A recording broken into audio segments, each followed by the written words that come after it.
Witam widzów na następnej wycieczce. Tym razem nie odjeżdżam zbyt daleko od Gdyni, około tam 20-25 km.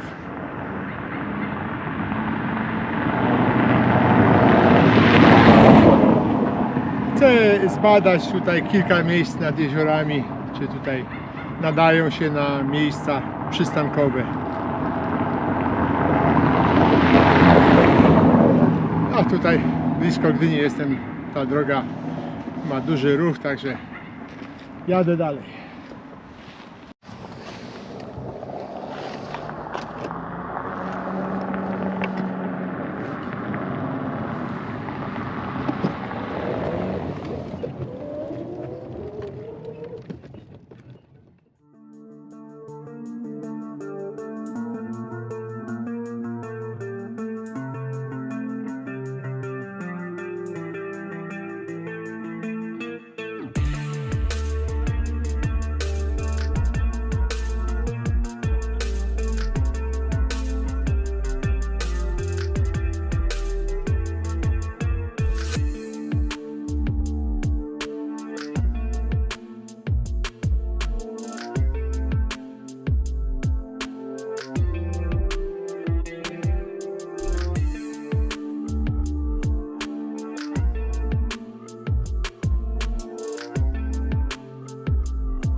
Przedarłem się przez szlabany.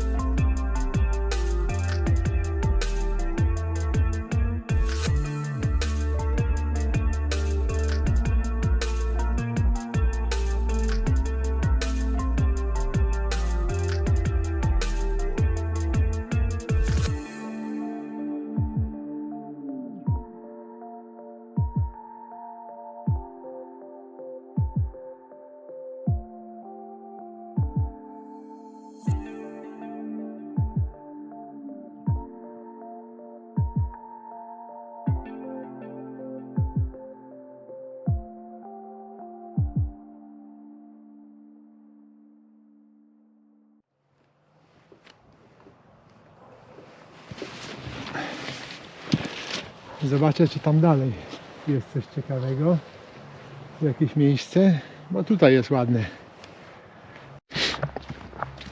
No, zobaczymy, co tam jest. Na razie widzę korzenie tutaj wystające,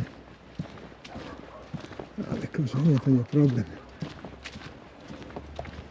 Najważniejsze, żeby było jakieś ładne, płaskie miejsce na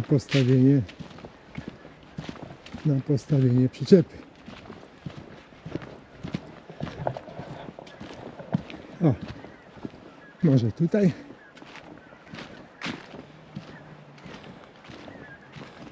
Trochę dalej od tych szlaków.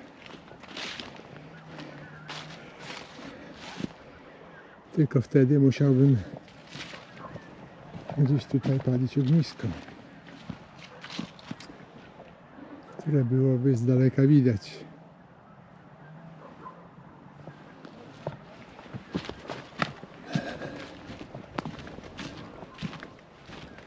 Zobaczmy, co jest dalej. Co prawda, oj, ale tutaj nie przejadę. O, to jest dół jak cholera. Tam nie przejadę. Nie da rady. Tam dalej mogło być nieźle, gdyby dało się przejechać.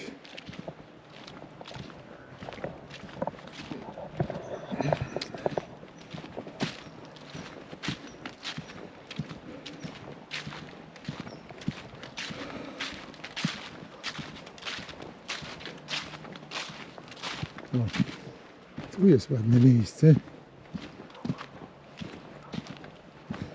No, tu byłoby super.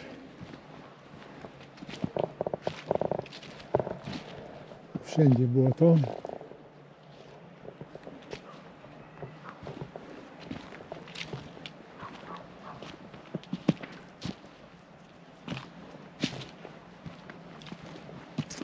Oj, ale tutaj to obawiałbym się, że ta przyczepa mi przeleci gdzieś, a potem jeszcze z powrotem trzeba by, bo tam dalej już nie idzie przejechać.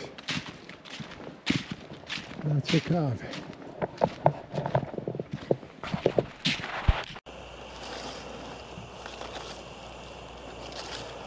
No i chyba gdzieś tutaj będę koczował. Niestety tutaj ta droga to przypomina deptak. No cały czas idą w tą i z powrotem.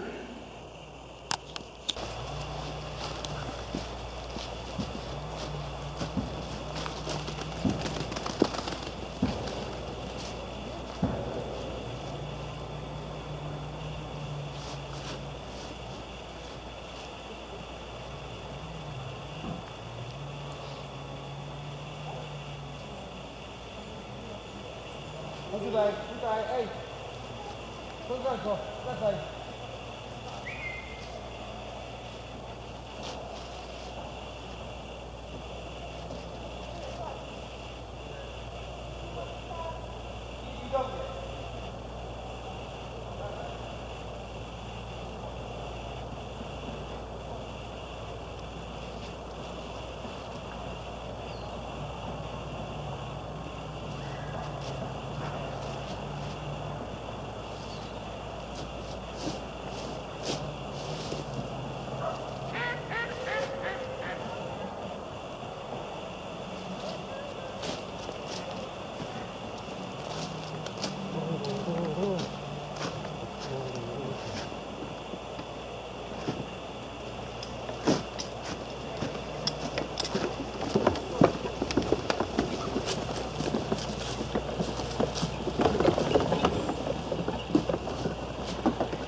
Tak stoi, patrzyłem, nie? No.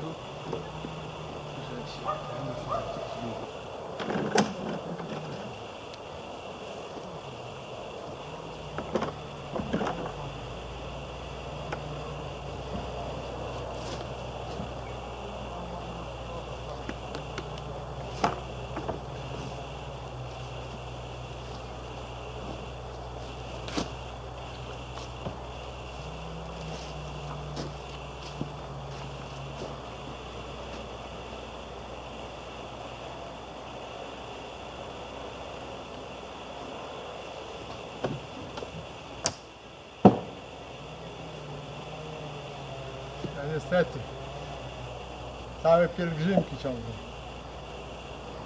ale myślę, że niedługo się to uspokoi.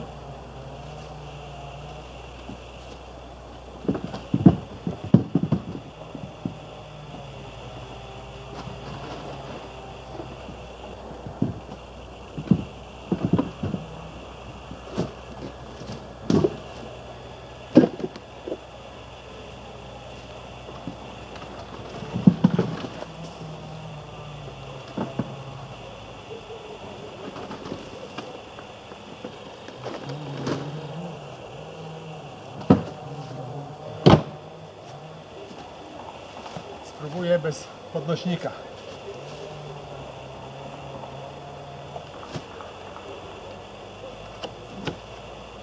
Może się nie udać.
No niestety, tak jak było do przewidzenia, tu pielgrzymki są.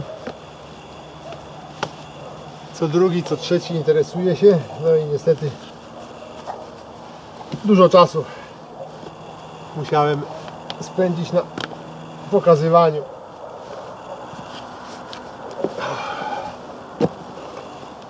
No ale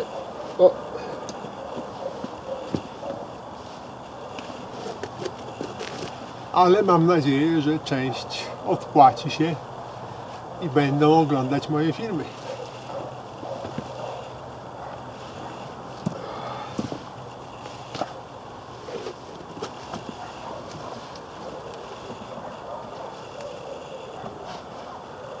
Tym razem ciepłe buty już wziąłem. Już tutaj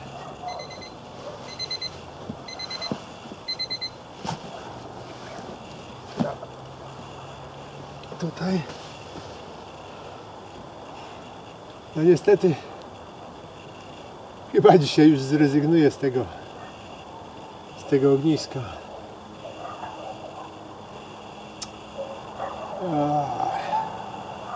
Po prostu głodny już jestem. Kurczę.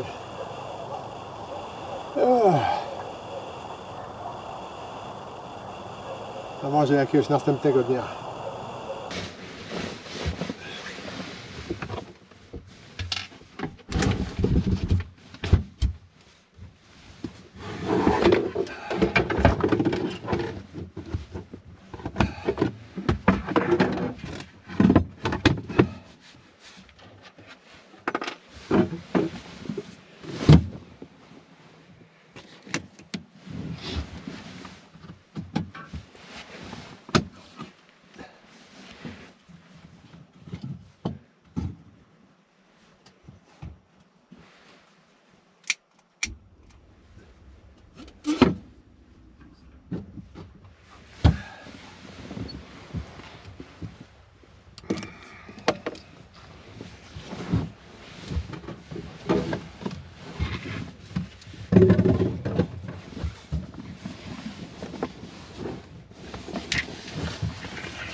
Trzeba włączyć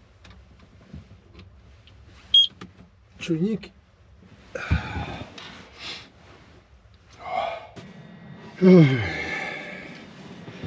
No to chyba zabiorę się za jedzenie. Znaczy, za zrobienie jedzenia najpierw. Do jedzenia to jeszcze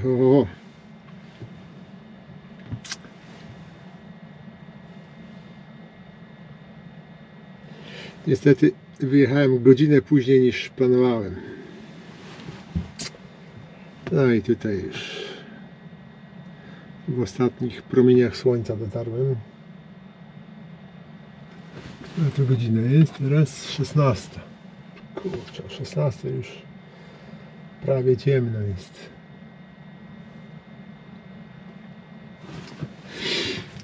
Na dzisiaj mam rybę. Myślałem, że zrobię ją z grilla, ale za dużo czasu. Za dużo. Teraz musiałbym szukać drewna i później jeszcze rozpalić. O, nie. Dobrze. Więc jadę po prostu tak. Czajnik, wszystko mi naleciało do środka. Tutaj. Ależ tych sznurków tutaj jest. To się zaczepiło.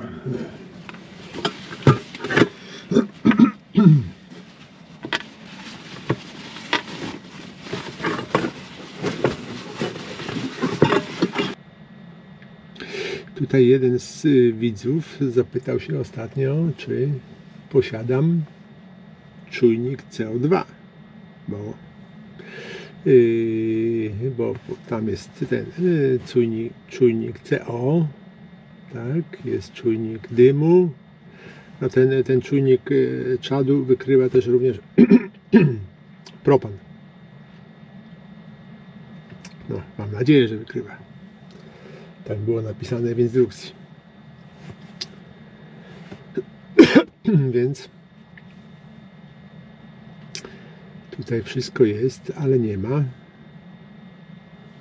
No i chyba to powietrze z nadgrzejnika coś mnie gryzie w gardło. Czuję coś tam. Być może tam się kurz spala teraz nad grzejnikiem. No i rzeczywiście dwutlenku węgla tutaj nie mam czujnika, bo dwutlenek węgla ma to do siebie, że wyczuwamy nadmiar dwutlenku węgla, po prostu ciężko nam się oddycha. Niejako tak dusimy się. Natomiast czadu nie wyczujemy, bo jest bez zapachu i nie będziemy nic czuć, dopóki nie padniemy. Ale faktycznie myślę, że należałoby mieć, dlatego też zakupiłem taki czujnik. O, i tutaj mam go włączonego teraz. Oprócz tego CO2, które wykrywa, to jeszcze takie jakieś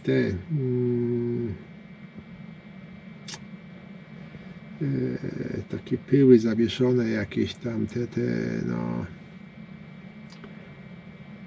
rozpuszczalniki organiczne, zdaje się, o coś takiego.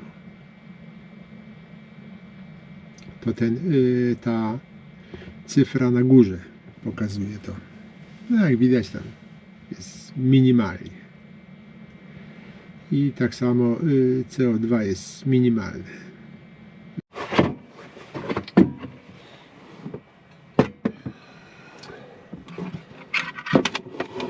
Muszę sięgnąć maczeta.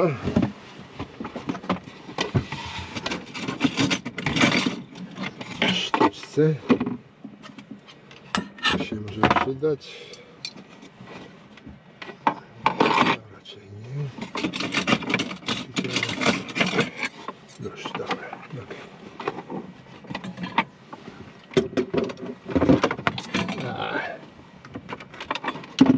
Ten czujnik ma długi kabel i nie można innego dać. Niestety. Dobra. Już widzę. Widzę, olej jest w stanie płynnym.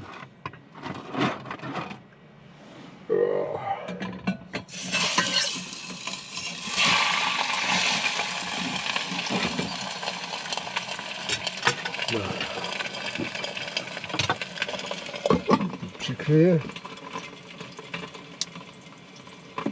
Lekki wyciąg.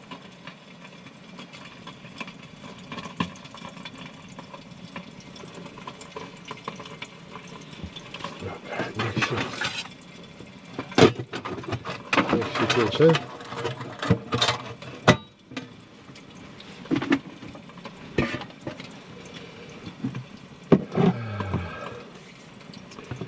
Gdzie są warzywa?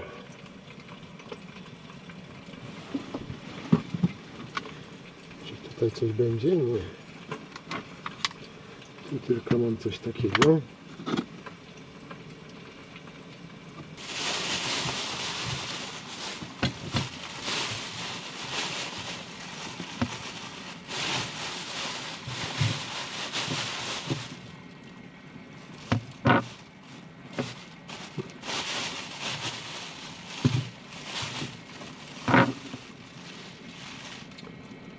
Ogórka połowa starczy.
O, rybę to grzeje tak pulsacyjnie.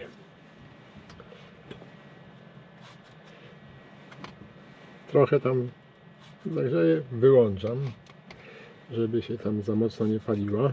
I znów później podgrzewam trochę, wyłączam. Podgrzewam, wyłączam, no i zobaczymy, jak to wyjdzie.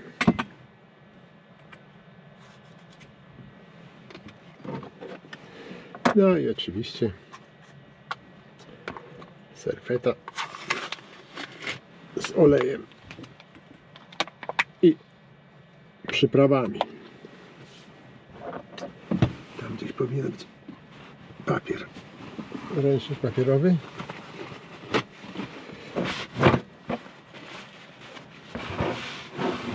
Chyba już wszystko pokroiłem, dobrze.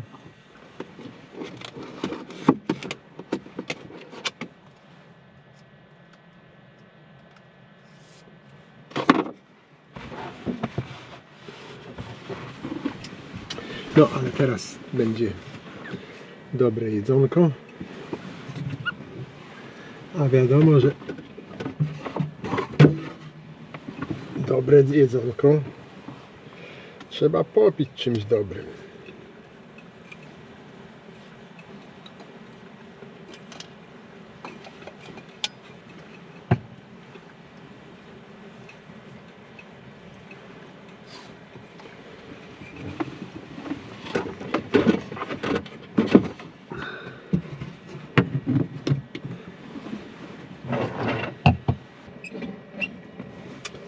No, ostatnie podgrzewanie.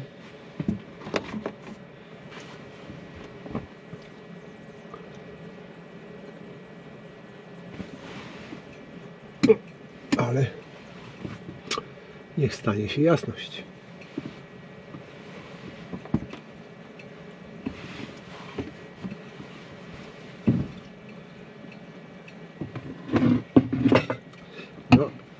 No i trzeba napełnić kielich.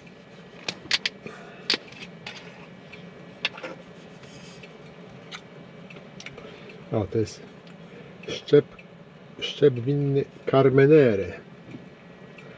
On chyba gdzieś tak na początku XX wieku albo pod koniec XIX była jakaś zaraza winnorośli i w Europie wyginął.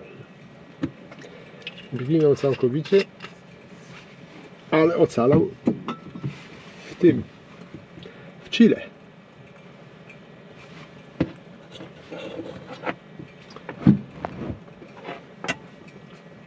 Lubię wino z tej winnorośli.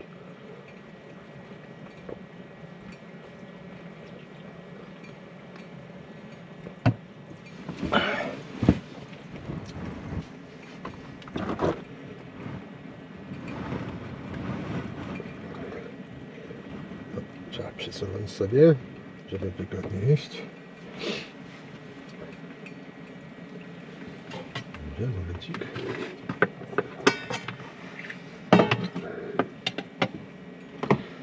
Bo ja chcę tutaj zrobić taki switch, od razu wstawić wodę do gotowania.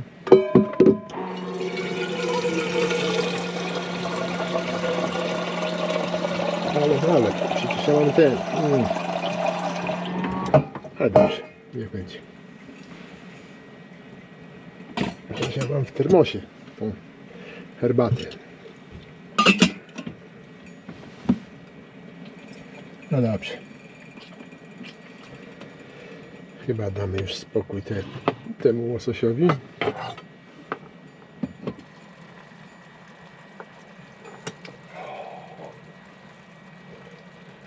Zaraz skoczy wilgotność. Tutaj jest 54 wilgotność, a tu 49.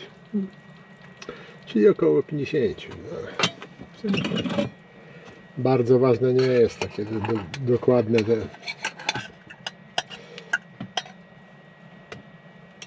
No, wyjdzie cały. No, wyszedł. Proszę. Tutaj tylko trochę skóry przywarło do tego. Skóra przywarła do dna, A, ładny kawałek. Ale tylko część skóry, tu widzę jest. Nie tak źle.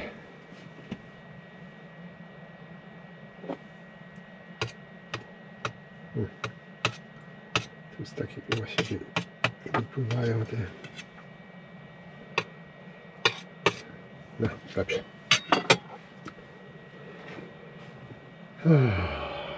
Nareszcie jedzenie.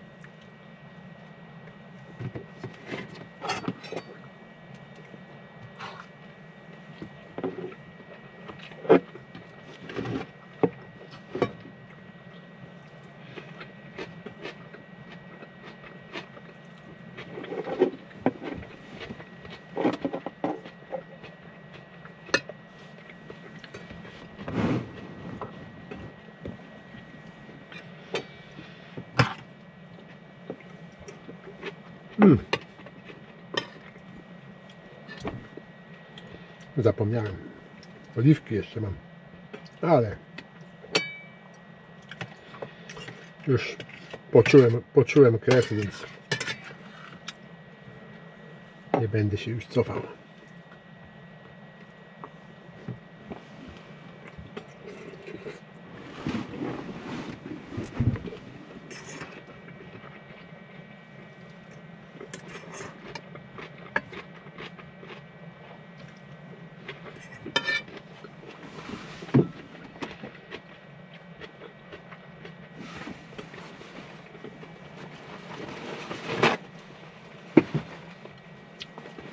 Albo jestem bardzo głodny, albo ten łosoś jest świetny.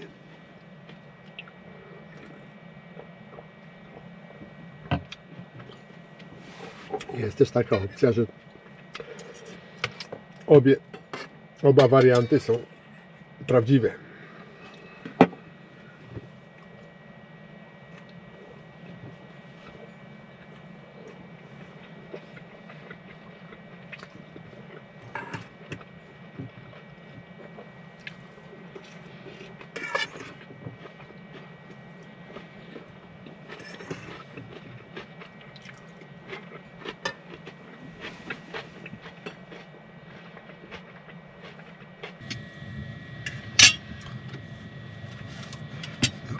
Jeszcze taki sosik jest z tego. Nie może on się zmarnować.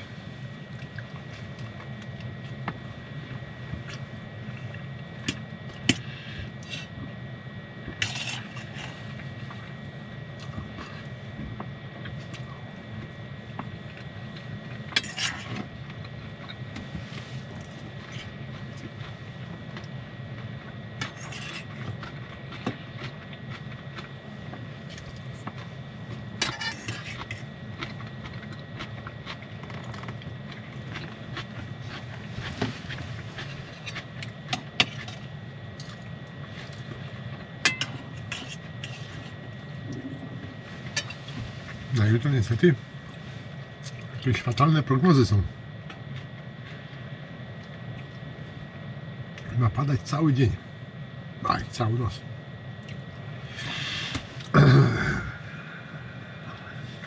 Nie za dobrze. Rozważam też taką opcję, że gdyby padało tak od rana, no powiedzmy zanim się tu zbiorę, to zostanę tutaj na cały dzień, nie będę w deszczu jechał. Nie chcę mi się.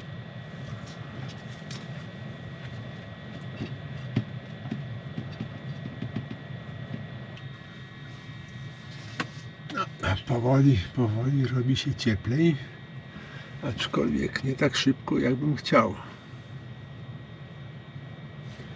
19 stopni. Gdzieś, no ale przyjemnie. Zwłaszcza, że żołądek pełny, to znacznie przyjemniej jest.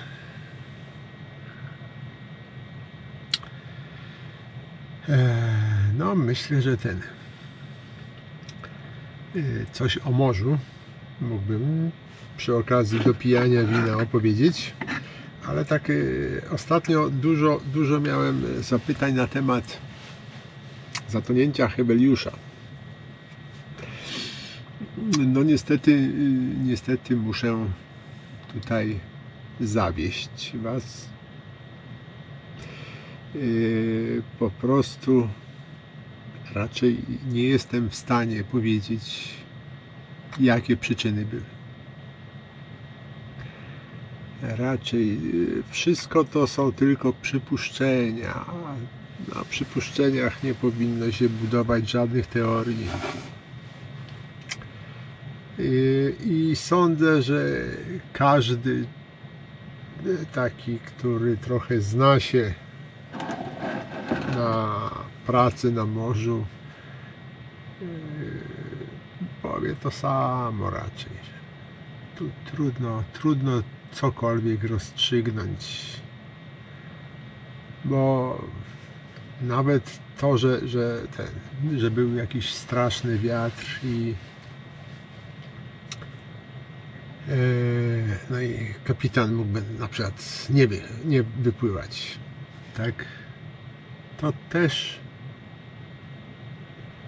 nie jest całkiem prawdą, bo statki generalnie buduje się tak, żeby wytrzymały i taką pogodę, tak? Tylko no przede wszystkim trzeba znać swój statek, znaczy to kapitan powinien znać swój statek, znać ludzi też swoich, wiedzieć, co potrafią, bo to też ważne, no bo jeżeli wiem, że mam bardzo dużo młodych ludzi niedoświadczonych, to właśnie na takim promie no, mogę przypuszczać, że źle zamocują ładunek, tak? Czyli te samochody czy wagony kolejowe, bo to zdaje się, że to był kolejowy ten prom Heveliusz. Ale te samochody też miał tiry. Więc to jest tyle czynników wpływa na decyzję o wyjściu w morze, tak? W takich trudnych warunkach, że nie przypuszczam, że nikt obecnie nie ma tej wiedzy. Ale tak przy okazji właśnie tutaj bardzo właśnie tutaj polskie linie oceaniczne miały sporo przypadków zatonięć statków. Sporo.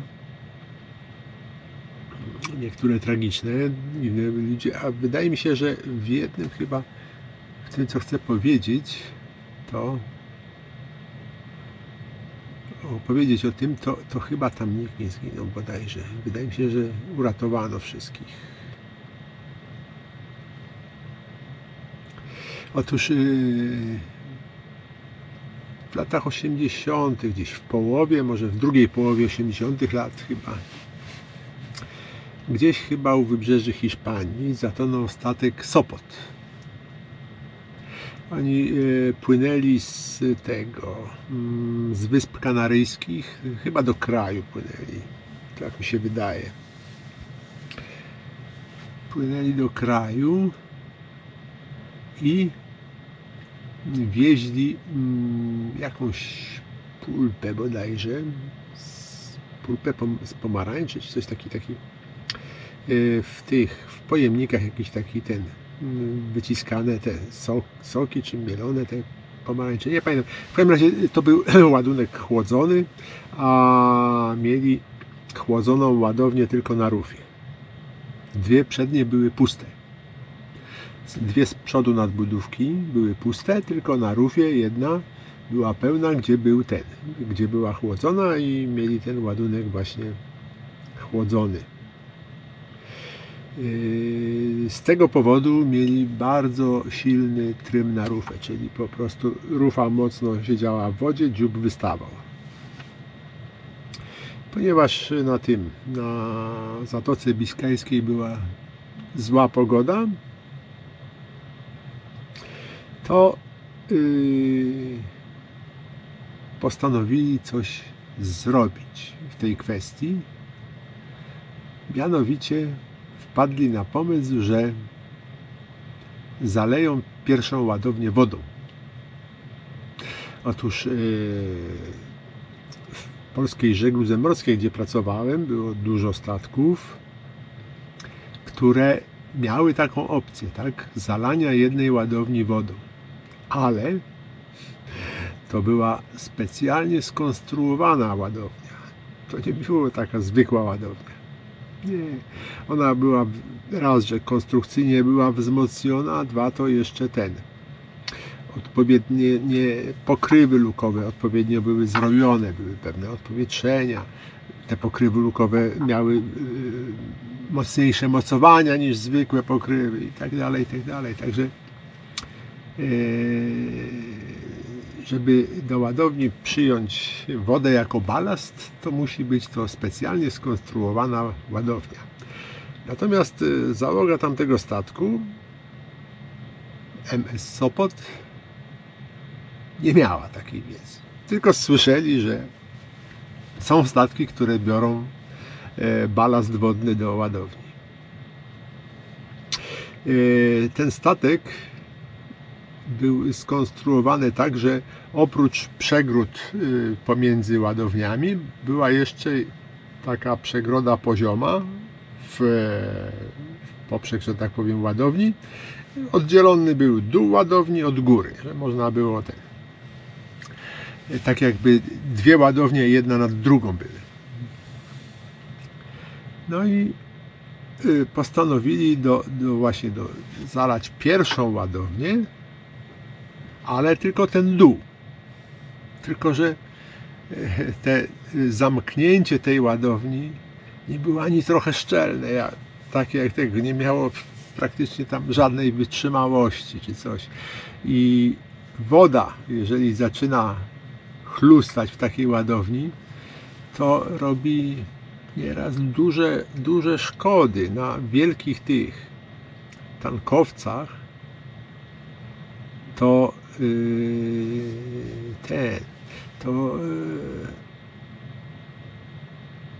Takie zmiany balastowe nie można robić w złych warunkach pogodowych, bo ta przebalająca się woda potrafi nawet w zbiornikach balastowych, nie w ładowni, potrafi wyginać w ręki, tak? To jest potężna siła.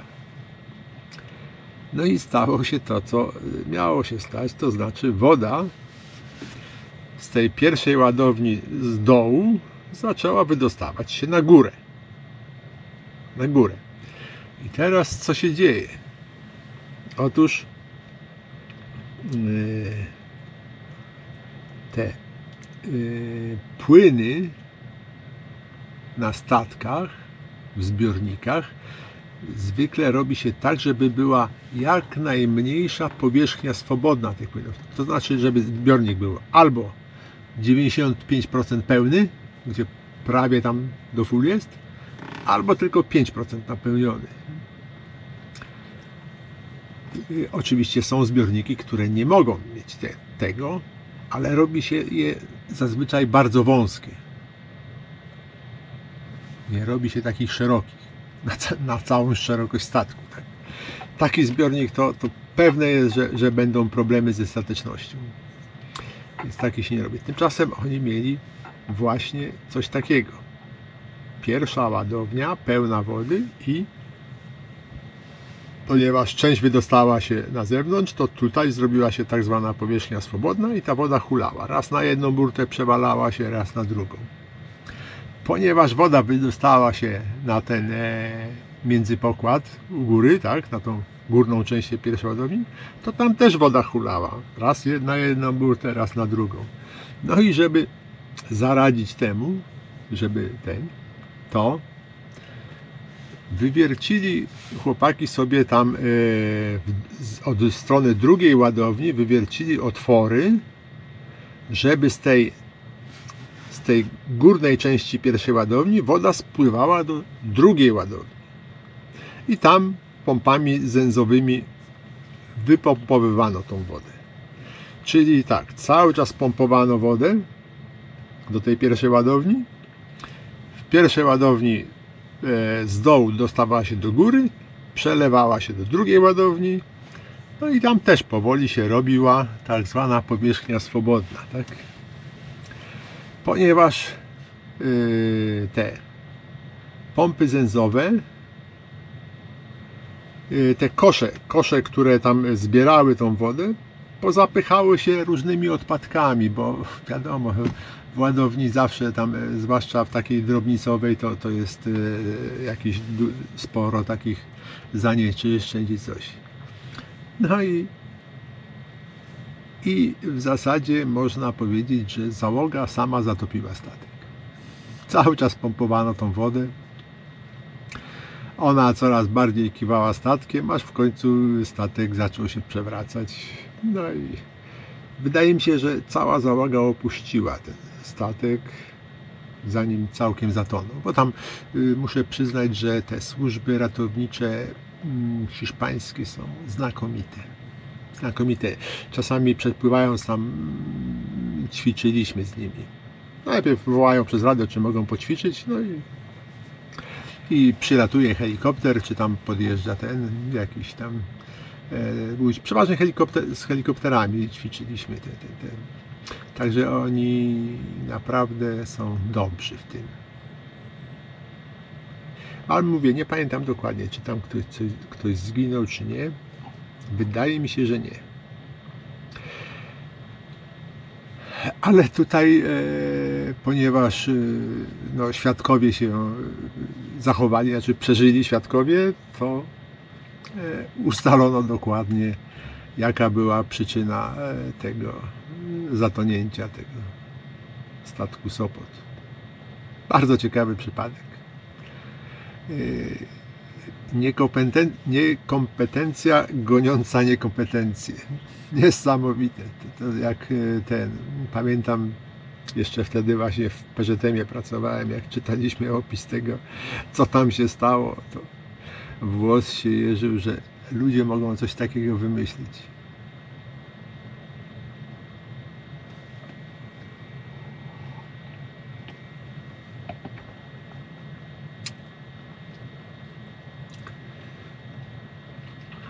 Bo jeszcze zatonęły dwa statki polskich linii oceanicznych, Kudowa-Zdrój i Busko-Zdrój, z tym, że z nimi to była taka sprawa, o ile dobrze pamiętam, że tam się ładunek przesunął podczas właśnie dużego sztormu. No i tam zginęło, na jednym i drugim sporo ludzi zginęło.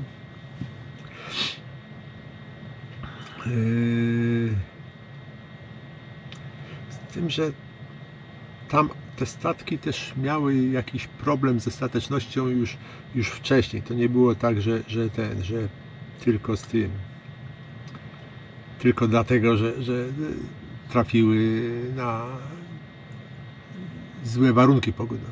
Nie tylko, bo mówię, to też było przyczyną, ale nie tylko to. Również to, że statki były, no konstrukcyjnie zdaje się, jakąś wadę miały. Także te polskie linie oceaniczne właśnie w latach 80. miały bardzo kiepską passę. Z tego co pamiętam, to 3 statki zatonęły w tym czasie, właśnie ten Kudowa, Busko i Sopot. No, zapuściłem już motor, słychać go, jak pracuje. Godzina 19:09. A myślę, że z godzinkę poładuje się i będzie ok, bo to ja jechałem tu za 20 parę kilometrów tylko. A, to może 2 godzinki.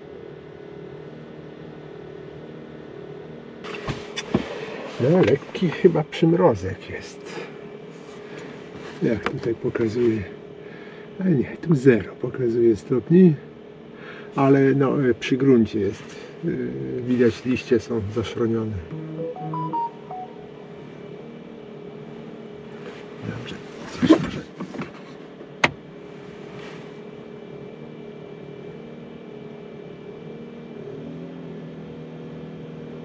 Poładujemy też baterię tutaj w środku. No już trochę tam zwiększył obroty. No i trochę odkręciłem gaz, żeby był większy, żeby tutaj cieplej było. No cały czas te 18-19 stopni. Nic więcej nie chce być. To ciekawe.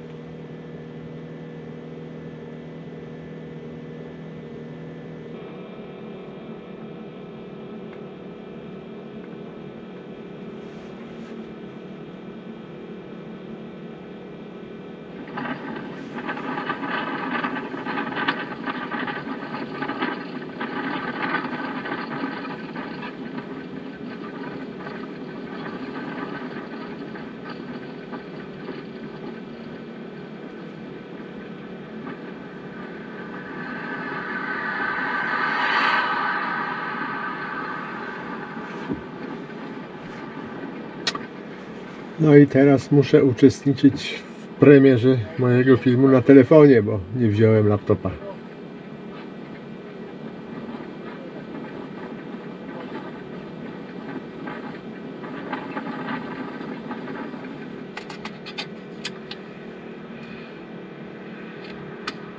No, tutaj przepływa jakaś rzeczka nisko.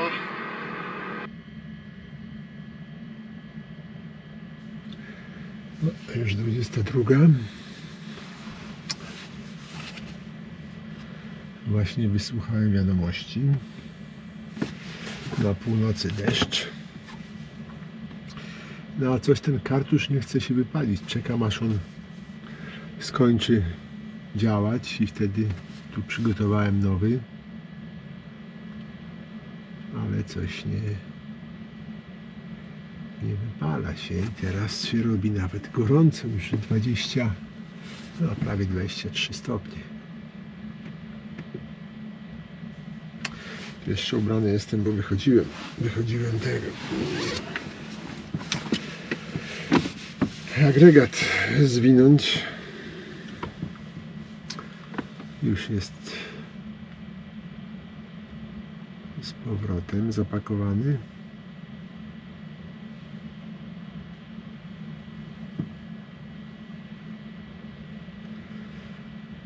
Poczekam, bo nie chcę zostawiać tam troszeczkę. Zawsze to 15-20 minut dłużej tam potem. Ten następny kartusz będzie pracował, no bo tego opróżnię. No, ale zanim się wypadzi ten kartusz, to mogę przecież tutaj się przygotować do snu. Dobra, przede wszystkim to gdzieś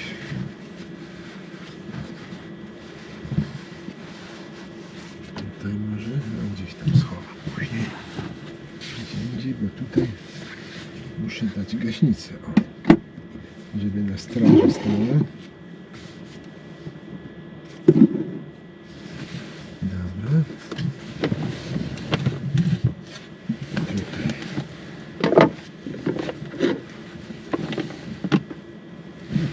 No i tu mi cały czas spada ten ręcznik.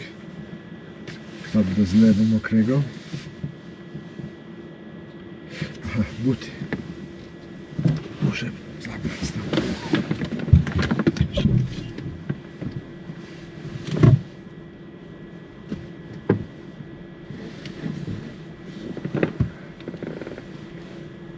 O, czysty.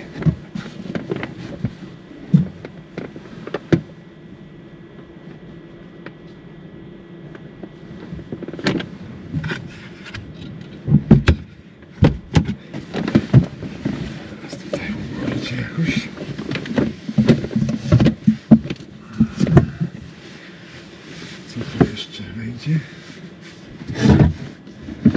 Jakaś sztyca, której nie używam.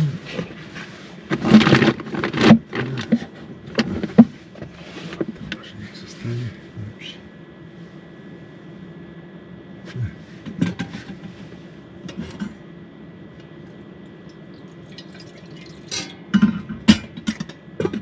Zapomniałem ten gardek tam włożyć do jeziora jak te inne naczynia, żeby się nie... ale zapach.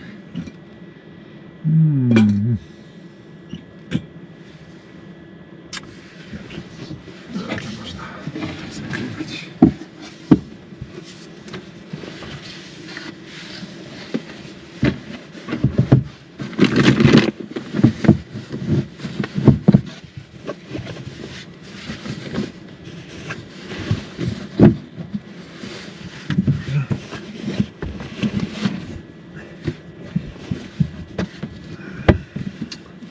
Wszystko tu się pcha. Takie dziury, no. Dobrze.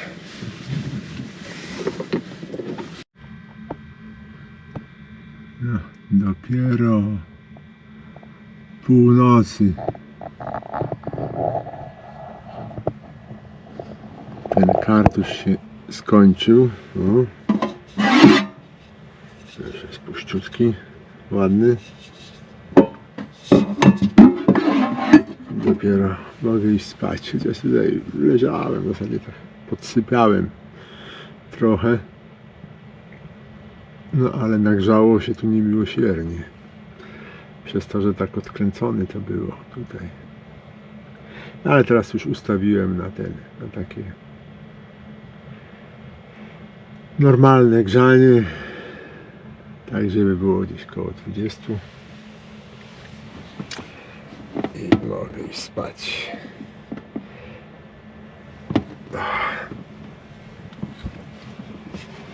No ale na razie to nie ma szans na przykrywanie się czymkolwiek. Na razie to po prostu... O, tutaj tylko bluzę też na wszelki wypadek wyciągnąłem, ale gdzie tutaj?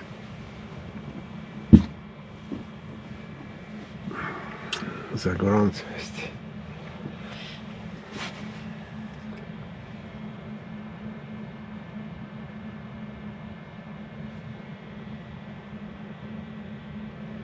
No i dobrze.